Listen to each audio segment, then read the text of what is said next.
내가 요즘에 이게 욥기를 배워서 그런가 달라진 게 있다? 뭐요? 막 고통받는 사람, 막 어려워하는 사람, 힘든 사람 이런 사람들이 눈에 확 이렇게 들어오는 거 있지. 진짜 달라지. 언니 달라지? 나도 요즘에 좀 배고프다는 사람 보면 그냥 밥 한 끼 사주고 싶고 그래? 그런 마음이 좀 생겼어. 진짜요? 그래? 이야, 누나.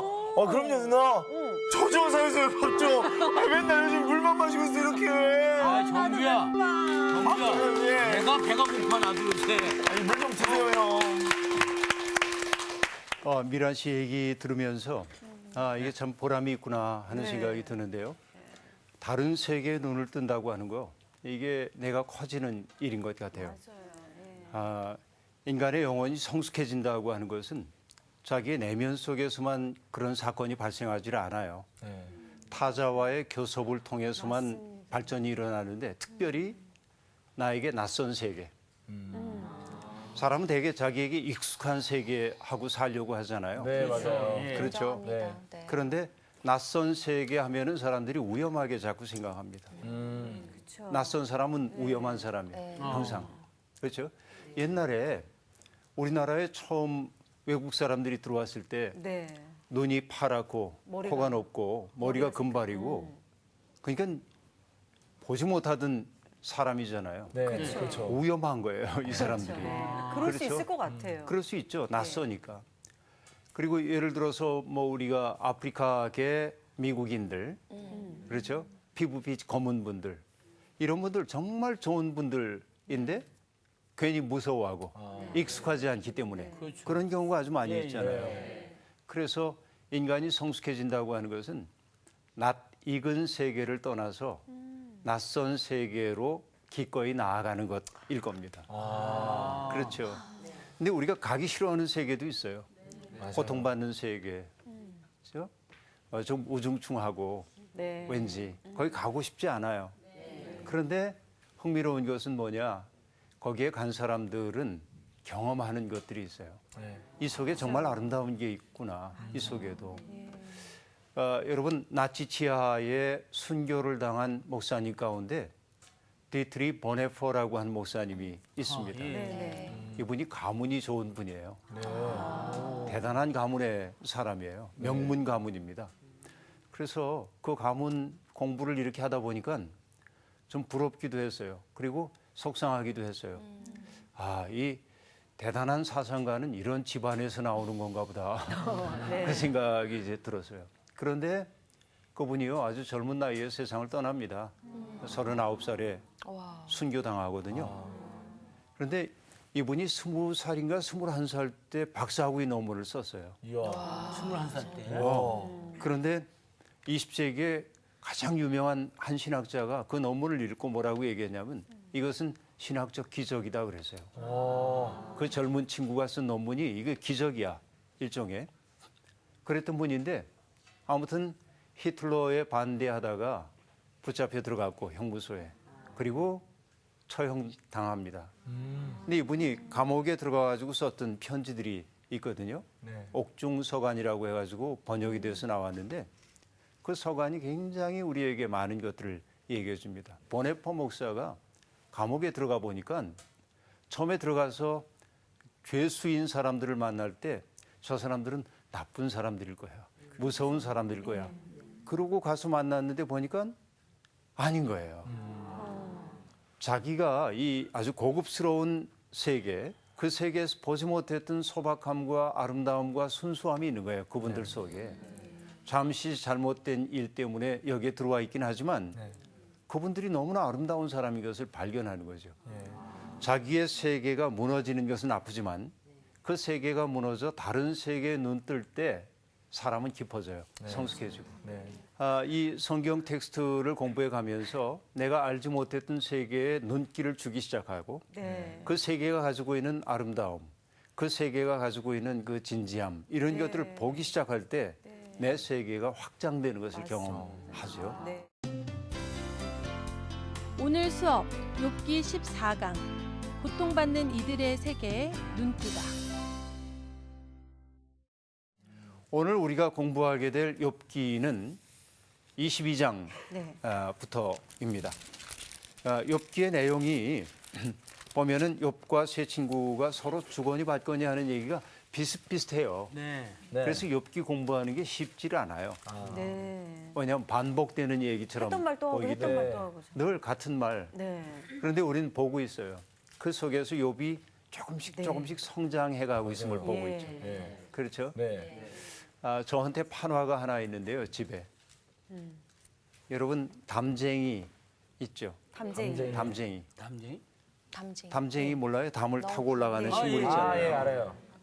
그 담쟁이가 이렇게 쭉 잎을 타고 올라가는 건데 판화가 이렇게 길쭉합니다. 담쟁이만 해놓은 거니까. 네네. 그런데 거기에 그 판화가가 뭐라고 썼냐면 보이지 않는 보폭으로 담을 오른대. 담쟁이가. 그렇지. 보폭이 보이질 않아. 네네네. 그렇지만 분명히 올라. 넘고 있잖아요. 네네. 욥이 그렇게 성장하고 있거든요, 지금. 그렇잖아요. 보이지 않는. 네. 그래서 우리는 반복되는 것 같은 이 구절을 건너뛰고 빨리 다음 얘기로 가고 싶은 생각도 들지만 고통스럽더라도 이 속을 가야 돼, 계속. 네네. 반복되더라도. 왜? 보이지 않는 보폭으로 조금씩 성장해가고 있음을 보고 있기 때문에. 멋있다. 그래서 그렇죠? 그 담을 정복하는 거죠. 담을 다 넘기도 하고 담을 채우는 거죠, 가득. 그치. 담쟁이 대단하잖아요.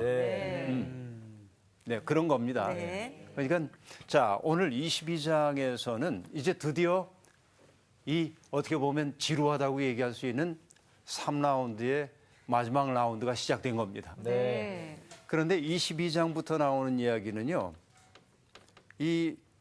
조금 헷갈려요. 문학적으로 봐도. 어느 게 욥의 말인지 어느 게 빌닷의 말인지 아, 그래요? 여기에는 구별을 해놓긴 했지만 성경은 네. 학자들은 이게 뒤섞여 있는 것 같다고 말하는 사람들이 많습니다. 아, 예. 사실은 따지고 보면 네. 그동안 나왔던 얘기도 엘리바스, 빌닷, 소발이 했던 이야기들도 우리들이 전적으로 부정할 수 없는 말들이 많았잖아요. 네. 네네네. 시의적절하지 않았을 뿐이지. 맞아요. 그렇죠? 네. 그러니까 지금부터 나오는 것은 조금 헷갈립니다. 그렇기 때문에 뭐냐면 이 고통이라고 하는 고통의 세계 속에서는 혼돈될 수밖에 없어 말들이. 절묘하게 보여줍니다. 그런 혼돈스러운 상황을. 그러나 지금 엘리바스의 말은 우리들이 귀 기울여 들어야 합니다. 22장에 보면 엘리바스가 이렇게 얘기하거든요.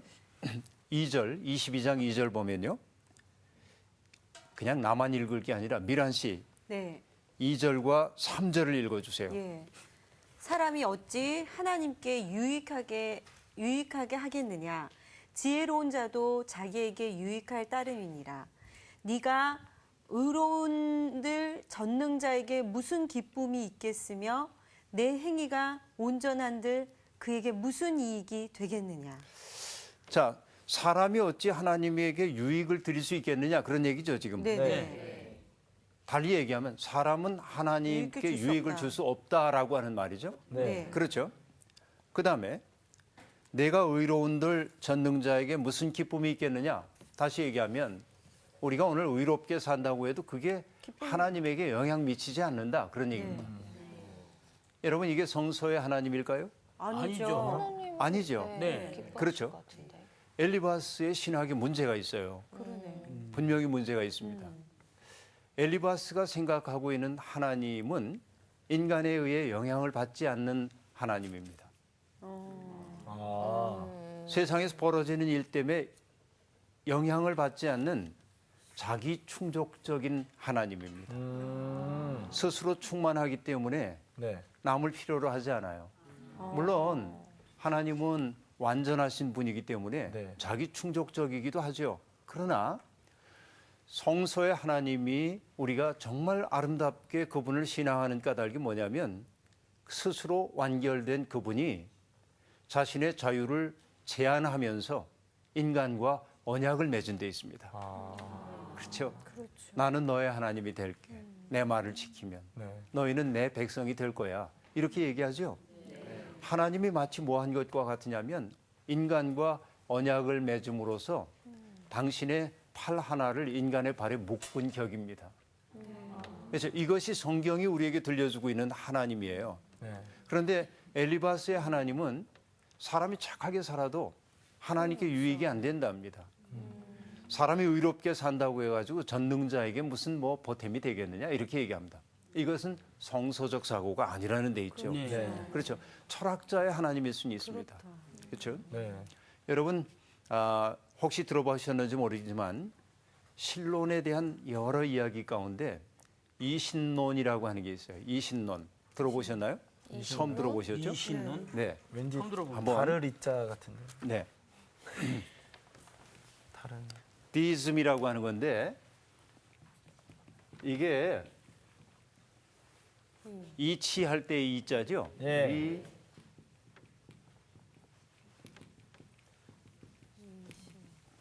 이신론이에요. 다시 얘기하면 뭐냐면 이치로서의 하나님입니다. 예. 이치로서의 하나님. 그러니까 이 이신론자들은 뭐라고 생각하냐면 하나님께서 이 세상을 창조하셨나? 창조하셨다. 네. 완결적으로 세상을 다 창조하셨고 창조된 세계가 자연 법칙에 따라 운행되도록 하셨다는 겁니다. 세상이 다 이렇게 잘 돌아가도록 네. 그렇게 돼 있다는 거죠. 여러분 따지고 보면 그런 것 같아요. 오늘 자고 일어나는데 해가 뜨는 일에 도움을 주신 분 계세요? 없죠. 없죠.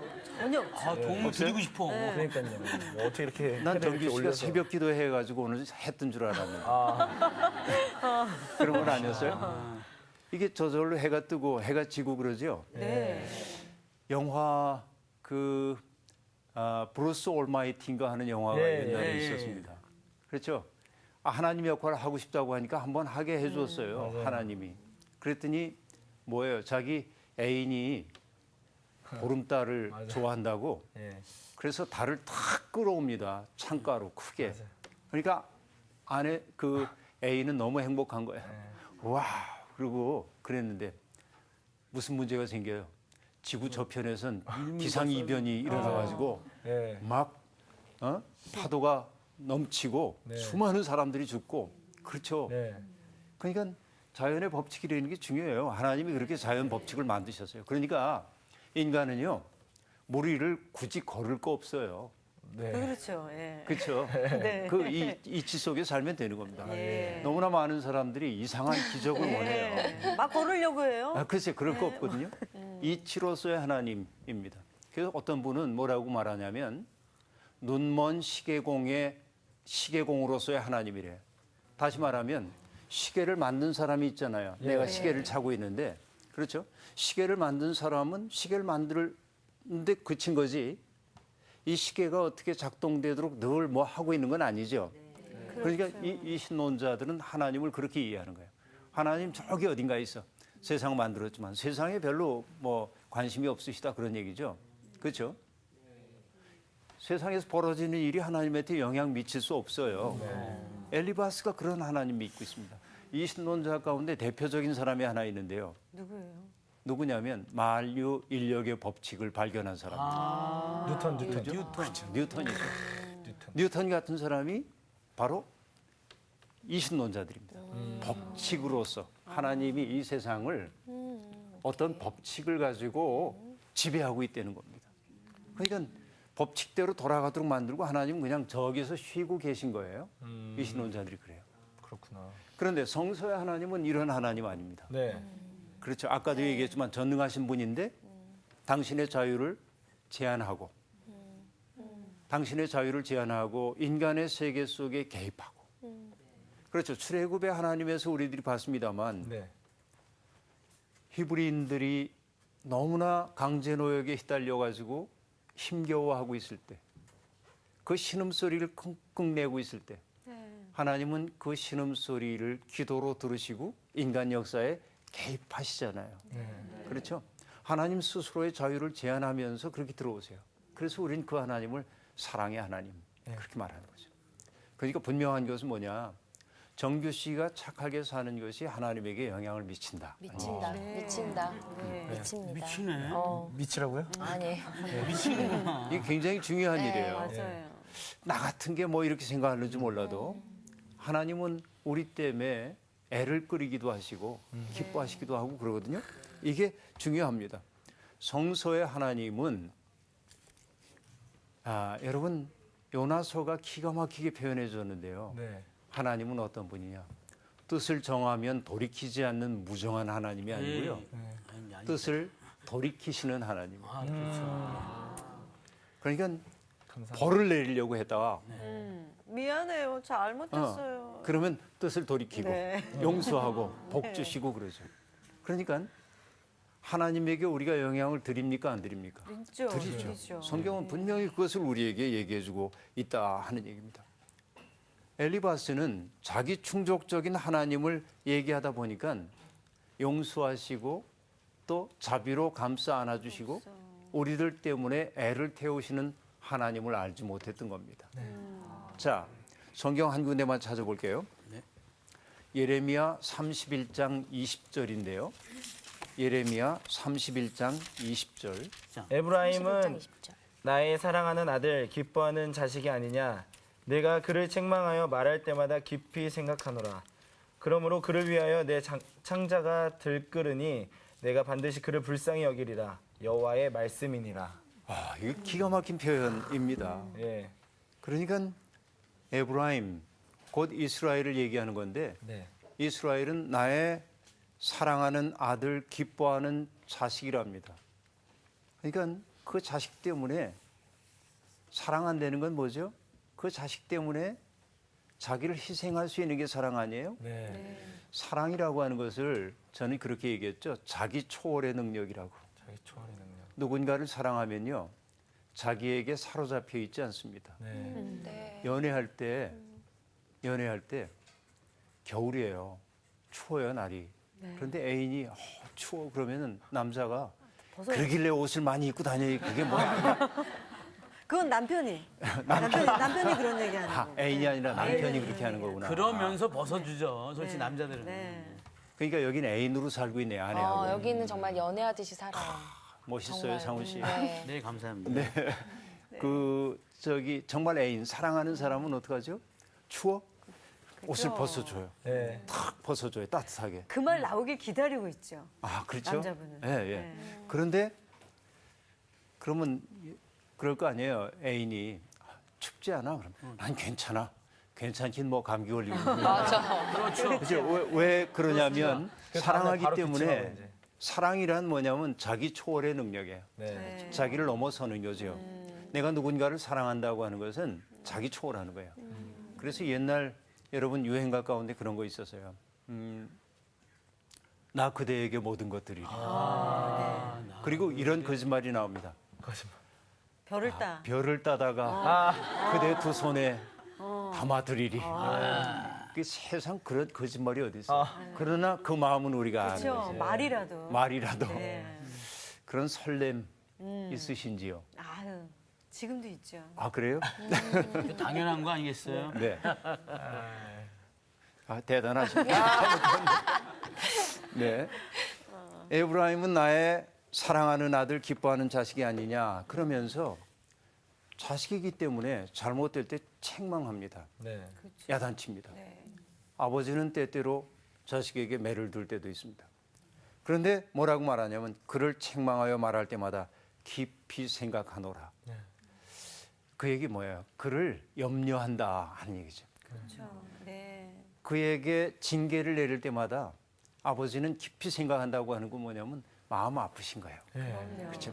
그래서 그 다음에 뭐라고 얘기하냐면 그러므로 그를 위하여 내 창자가 들끓으니 창자가 들끓어. 창자가 들끓는다. 여러분 이게 성경에 나오는 표현이지만 이거 우리가 쓰던 말이에요. 네. 어떤 말이었죠? 애간장탄. 애간장이 다 녹는다. 애가 탄다 하고 말하잖아요. 네.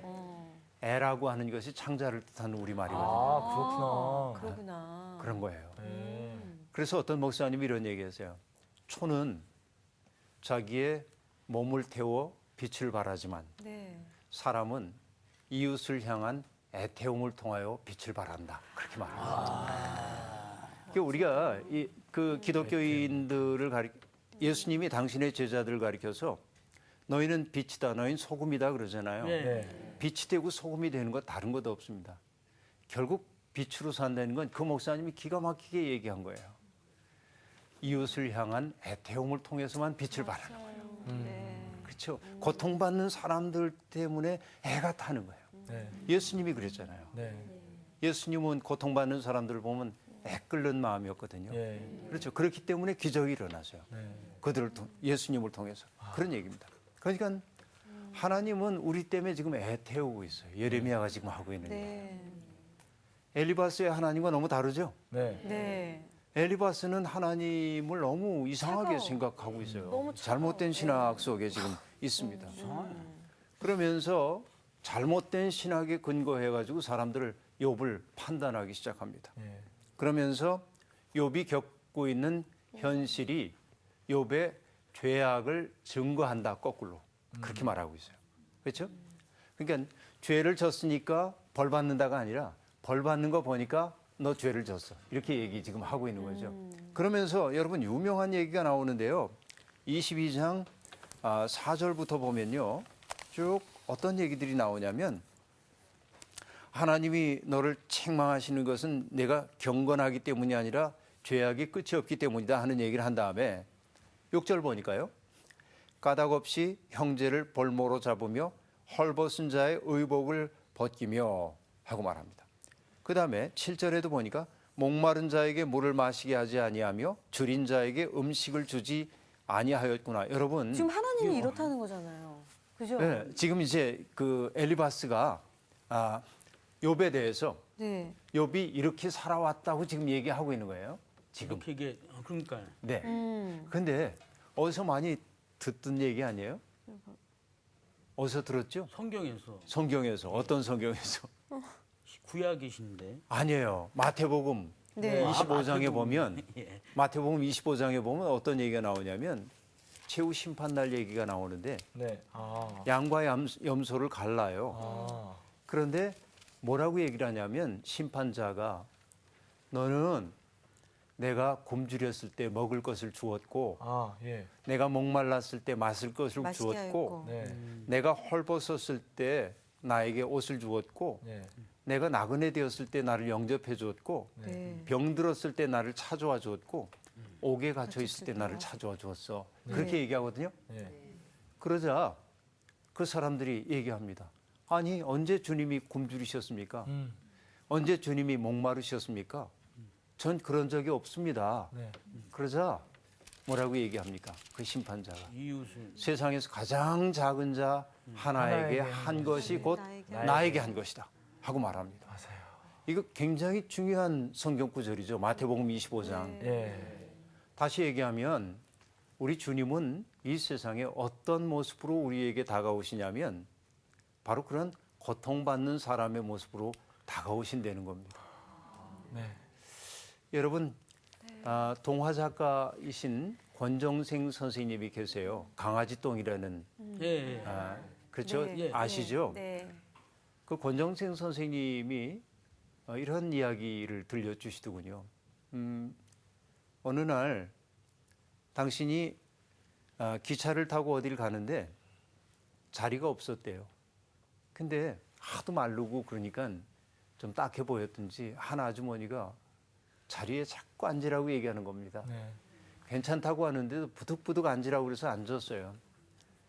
그리고 이렇게 아주머니를 보다가 아주머니 인상이 참 좋아 보이시네요 하고 얘기를 했어요. 그래서 그분이 사실 교회 다니는 분이었는데 자기 얘기를 좀 한 겁니다. 네. 어느 날 집에서 일을 막 하고 있는데 어떤 거린이 와서 보태달라고 한 거예요. 네. 그런데 하던 일이 바빠서 도저히 응답할 수가 없어서 네. 그냥 돌려보냈대요. 네. 네. 근데 딱 돌려보낸 순간 잠시 후에 생각하니까 얼핏 그 뒷모습이 예수님처럼 느껴졌어요. 오. 그래서 쌀바가지 가지고 쌀을 퍼가지고 갔는데 찾아도 안 보이는 거예요. 오. 너무나 아팠어요. 예. 그래서 그분은 그 다음부터는 도움을 요구하는 사람들을 외면하지 않고 돌봐요. 아, 그렇구나. 근데 그 아주머니가 권정생 선생님한테 한 얘기는 이렇습니다. 모든 사람이 예수님처럼 보여 참 좋아해. 그렇게 얘기합니다. 그렇죠? 세상에 주님은 오늘 우리 곁에 오실 때 가장 고통받는 사람의 모습으로 오십니다. 네. 고통받는 사람들을 외면하는 것은 주님을 외면하는 일일 수밖에 없죠. 네. 그러니까 마태복음 25장에서 우리는 바로 그 대목을 보았는데 엘리바스의 말 가운데 이 얘기가 나올 줄이야. 그렇잖아요. 네. 그렇죠? 그런데 거꾸로입니다. 여기에서는 반대로. 까닭없이 형제를 볼모로 잡으며 헐벗은 자의 의복을 벗기며 목마른 자에게 물을 마시게 하지 아니하며 줄인 자에게 음식을 주지 아니하였구나. 권세 있는 자는 토지를 얻고 존귀한 자는 거기에서 사는구나. 다시 말하면 힘 좀 있다고 힘없는 사람들의 땅 빼앗고 집도 빼앗고 거기 독차지하고 앉았구나. 9절 너는 과부를 빈손으로 돌려보내며 고아의 팔을 꺾는구나 하고 말합니다. 욥이 그렇게 살았답니다.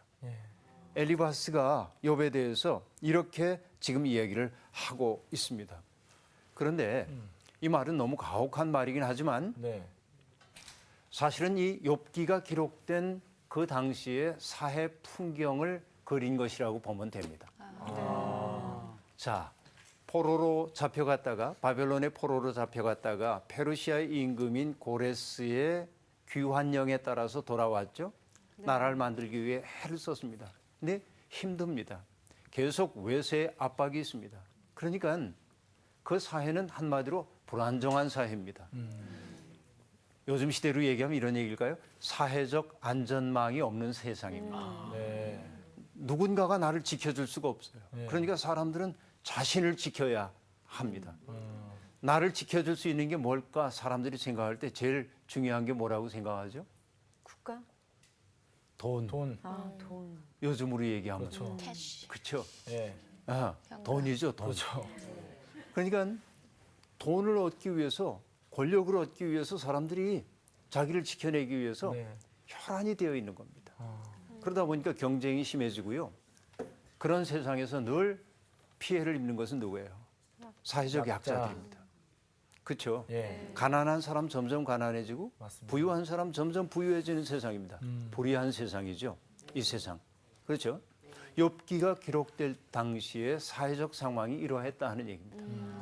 부자들이 힘 있는 사람들이 하던 일이 이렇게 지금 언급되고 있는 겁니다. 네. 그러니까 욥이라고 하는 사람이 굉장히 부유했었죠. 네. 앞에서 우리들이 봤어요. 그런데 우리가 욥기 공부할 때 봤습니다만 욥이 그런 부유함을 누렸다고 하는 게 유대 사회에서는 하나님의 복주심의 징표로 여겨졌었습니다. 그렇죠? 그런데 엘리바스는 지금 거꾸로 뭐라고 얘기하냐면 네가 복 받은 게 아니라 남의 거 다 뺏어가지고 이렇게 됐다 하는 얘기입니다. 지금 욥을 인신 공격하다 못해 욥의 재산 많았던 그 사실을 지금 치고 있음도 우리들이 볼 수 있습니다. 네. 사람이 이렇게 가는 거죠. 그래서 여러분 좋은 세상이라고 하는 것은요. 난 그렇게 생각해요. 사회적 안전망이 잘 갖춰진 사회가 좋습니다. 네. 그러니까 내가 이 세상에 태어나서 안심하고 죽을 때까지 넉넉하진 못하더라도 인간답게 살 수 있는 그 길이 사회적으로 보장된 세상이 좋은 세상이죠. 사회 안전망이 있으면 우리가 너무 경쟁에 시달리지 않아도 되거든요. 그렇잖아요. 그런 세상. 근데 그게 없으니까 지금 뭐냐? 약육강식의 세상이 되는 거예요. 네. 엘리바스는 그 약육강식에서 욥이 최고의 포식자 노릇을 했다고 지금 네. 책망을 하고 있는 것입니다. 다시 말하면 욥은 엘리바스에 의해 아주 몹쓸 인간이 되고 있습니다. 그렇죠? 너 숨겨진 죄 때문이야. 저는 그렇게 얘기했었는데 이젠 숨겨진 죄가 아닙니다. 이제 넌 사회적 죄 때문에 오늘 벌을 받고 있는 거야. 그렇게 얘기하고 있어요. 그리고 욥의 행동이 욥의 올무가 되었다고 말하면서 어둠과 홍수가 너를 덮칠 수밖에 없다. 하나님이 숨어 계신 것처럼 보인다고 해서 우리가 하는 일 안 보고 계신 줄 알아? 다 보고 있어. 보신 대로 갚으실 거야. 엘리바스는 그렇게 욥에게 아주 강박적으로 얘기를 하고 있습니다. 네. 그러면서 권고해요. 하나님하고 화목해라 이젠. 내가 봤을 땐 엘리바스가 하나님하고 화목해야 될 것 같은데. 하나님을 잘 이해를 못하고 있어요. 네. 지금 그 깊이 이해를 엘리바스는 지금 못해요. 있지도 않은 일을 지금 꾸며서 그렇죠. 얘기를 하는 거예요. 그렇죠.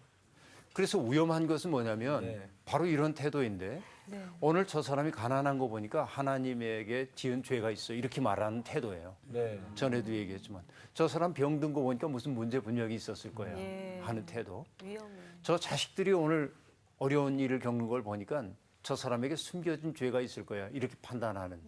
여러분 많은 기독교인들이 그럴 가능성이 많이 있어요. 맞아요. 정말 실제로 그렇더라고요. 그렇죠. 예. 엘리바스의 신학이에요. 네. 그렇게 하면 안 돼요. 그러니까 아멘.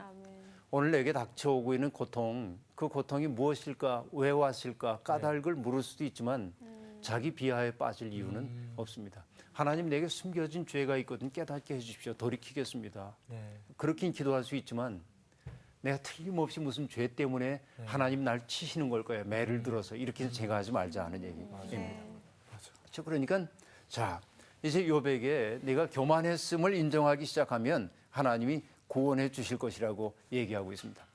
자 그러자 23장에서 욥이 이제 대답을 하는 거예요. 그런데 이전에 욥은 뭐냐면 친구가 한 얘기에 대해서 반론을 제기했습니다. 그렇죠. 그런데 욥은 이젠 엘리바스의 말에 네. 친구에게 대답하지 않습니다. 그리고 23장에 와서 욥은 격한 반응도 안 해요. 많이 이제 차분해졌어요. 응? 누구에 대한 미움도 원망도 없어요. 예. 마치 남의 일 이야기하듯 긴 독백을 하기 시작합니다. 그렇죠? 그래서 욥이 간절히 원하는 것은 뭐냐? 하나님 앞에서 내 사정을 다 알을 수 있다면 참 좋겠다. 하나님 법정 앞에 가가지고 내가 억울하다는 이야기를 좀 해보고 싶어요. 그리고 그 다음에 원하는 게 뭐냐? 하나님의 속 시원한 대답을 듣고 싶어요. 네. 그렇죠? 왜냐하면 내가 이런 고통을 겪는 까닭이 뭔지 하나님이 까닭을 알려주셨으면 좋겠다 하는 얘기입니다. 그런데 욥은 이제 이렇게 얘기합니다. 만약에 내가 하나님 앞에 말씀을 드리면 하나님은 나와 다투시기보다는 내 말에 귀를 기울여 주실 것이다. 그렇게 말합니다. 6절에 그렇게 얘기하거든요. 네. 우리가 지난 시간 강의에서 얘기를 했었는데요. 진정한 위로는 바른 말이 아니라 뭐라고 얘기했죠? 경청이라고 얘기했죠. 네. 욥은 이제 아는 거예요. 어. 하나님 앞에 내 사정을 아려면 하나님이 내게 귀를 기울이실 것이다. 네. 그렇죠? 그리고 어떤 확신이 있냐면 내가 무죄하다고 하나님이 선고해 주실 것이다. 난 그런 소망을 가지고 있다 하는 얘기입니다. 그런데 욥은 여전히 고통스럽습니다. 하나님 앞에서 그렇게 얘기하고 싶은데 하나님이 안 보여요. 동쪽에 가도 없고 서쪽에 가도 없고 그렇죠? 고통의 심연 속에서도 하나님 안 보입니다. 그런데 여러분 이것은 정말 힘겨운 체험이죠. 시편 139편에 보면 하나님은 동쪽에 가도 거기도 계시고 서쪽에 가도 계시고 바다 끝에 가도 계시고 어느 곳에서든지 하나님이 있다고 139편 시인은 노래하거든요. 네. 그런데 욥은 그 하나님이 지금 어디에도 안 보였어. 안 보이시는 거예요. 이것이 욥에게 고통이라고 얘기할 수 있습니다. 그런데 그럼에도 불구하고 10절 나온시 10절. 23장 네. 10절 그러나 내가 가는 길을 그가 아시나니 그가 나를 단련하신 후에는 내가 순금같이 되어 나오리라. 아, 이거 노래 있는데. 예. 그렇죠? 아, 내가 가는 길을 나는 지금 몰라. 예. 그러나 그분이 아신다. 그리고 나를 지금은 이렇게 고통으로 단련하시지만 나를 순금같이 정련해 내실 것이다. 자, 여러분 믿음이란 뭐라고 얘기를 했죠? 믿음은 맡김이거든요. 맡김. 아, 예. 맡김. 믿음이란 맡김. 맡김입니다. 영어로는 여러분 trust 하고 말하면 trust는 신뢰한다는 뜻이기도 하지만 네. 맡긴다는 뜻이기도 하거든요. 아, 그래서 옛날에 신탁은행이 트러스트 뱅크였거든. 네. 맡기는 거예요. 그렇죠? 내가 하나님을 믿는다고 하는 것은 뭐냐면 하나님의 뜻을 온전히 이해하지는 못하지만 그럼에도 불구하고 하나님은 나보다 나를 더 잘 아시고 네. 나보다 나를 더 사랑하심을 믿고 있기 때문에 네. 그분의 품에 나를 맡기는 거죠. 이것이 여러분 욥이 지금 하고 있는 일이에요. 내가 가는 그 길 나는 잘 모르지만 그분은 아신다.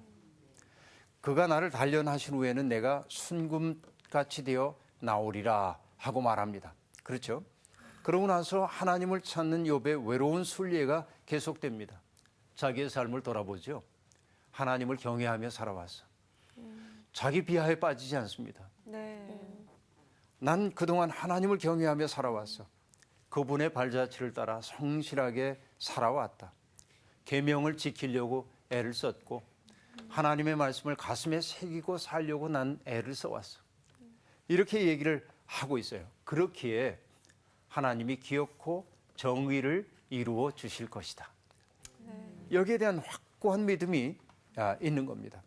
나를 두고 세우신 하나님의 계획은 이루어질 것이다. 믿음이 회복됐어요. 그동안은 하나님과 싸움만 하려고 그랬어요. 도대체 왜 그랬거든요. 그런데 이제는 하나님께서 공의를 회복시켜 준 그때가 온다. 그래서 24장으로 넘어가서는 내가 전능하신 분을 기다린다고 말하고 있습니다. 세상에 악인들이 많이 있습니다. 악인들 때문에 고통받고 있는 가난한 사람들도 너무나 많이 있습니다. 그렇죠? 일부 특권층들이 호사스러운 삶을 위해서 가난한 사람들을 어떻게 착취하는지 욥은 이제 낱낱이 보고 있어요. 피폐해진 민중들의 삶이 남의 이야기가 아닌 거예요. 지난 시간에 얘기한 대로 아픔과 공감의 시선이 이제는 욥에게 딱 다가오기 시작한 겁니다. 그렇죠?